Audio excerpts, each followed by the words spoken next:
Good day, I'm AERON Charles M. Feliciano, BSA ANSCI, summer class student. I'm going to discuss the difference between DNA and RNA. Ang DNA ay double-stranded at ang RNA naman ay single-stranded.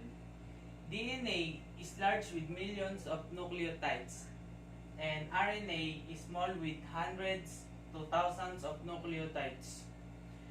DNA and RNA is made up of nucleotides. There are two differences that distinguish DNA from RNA.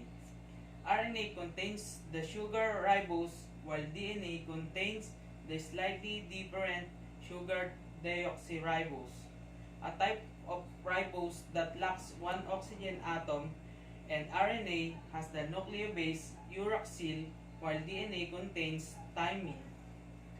The location of DNA and RNA. DNA is located primarily in the nucleus.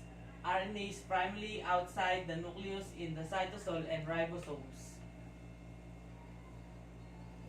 The sugar structure of DNA and RNA. DNA has a deoxyribose sugar and RNA has ribose sugar.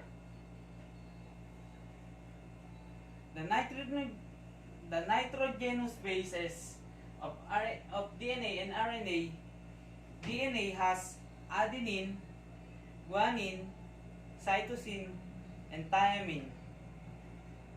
And RNA has adenine, guanine, cytosine, and uracil. DNA is a long polymer with deoxyriboses and phosphate backbone, having four different nitrogenous bases: adenine, guanine, cytosine, and thymine. RNA is polymer with a ribose and phosphate backbone, for different nitrogenous bases: adenine, guanine, cytosine, and uracil. DNA contains the sugar deoxyribose while RNA contains the sugar ribose. DNA and RNA base pairing is slightly different since DNA uses the bases adenine, thymine, cytosine, and guanine.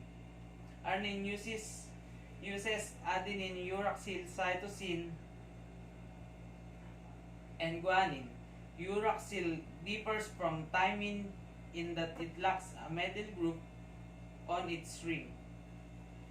Thank you, and yun lang po at maraming salamat.